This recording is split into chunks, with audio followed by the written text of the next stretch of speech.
শ্বশুরবাড়ি কি বলছেন আপনি আবার বলুন। শ্বশুরবাড়ি সবচেয়ে ভালো।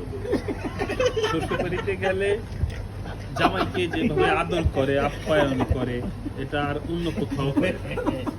হ্যাঁ, ঠিক। এটা যে একবারে 180 ডিগ্রি ঘুরে গেল কথা।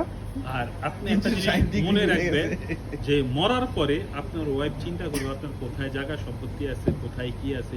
সেই ক্ষেত্রে আপনার যে এখন এসি, টিভি আপনি যা শ্বশুরবাড়িতে দিতে বলতেছেন, এগুলো আমাদেরকে দিয়ে যান, আমরা ভালোভাবে দেখে রাখবো। দেখে রাখবো। আবার যখন আসবেন আমরা আপনাকে সই সালামত এগুলো দিয়ে দিই। দিয়ে দিব, থাকার ব্যবস্থা করব। করে সব। কথাটা বুঝলাম না, ক্লিয়ার করলাম না তো কথাটা।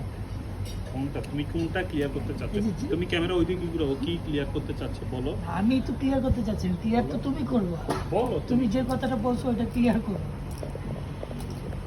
না নাইট ভাই, আপনার খাট কুট কি করবেন?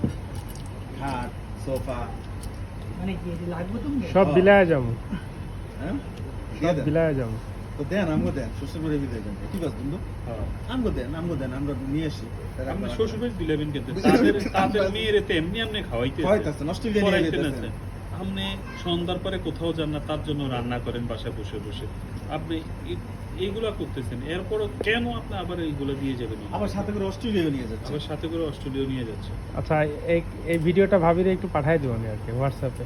রবিন সাহেব রবীন্দ্র দেন, আপনাকে দিয়ে দিব, আপনি এটা পাঠাই দিয়ে আর কি। ঠিক আছে রুবেল সাহেব? আমার ওয়াইফ তো একদম ভদ্র একটা মেয়ে, কখনো মাথা উঁচু করে অন্যদিকে তাকায় না, মাথা নিচু করে আমার দিকে সবসময় তাকায় থাকে। পর পুরুষের দিকে তাকাই না। বন্ধু এটা ও আচ্ছা, এই জন্য আপনি এত তাড়াতাড়ি ভিসা পান, কারণ মাথা সবসময় নিচু করে থাকতে হয়, তাই না? তাই হ্যাঁ, ভদ্র একটা মেয়ে।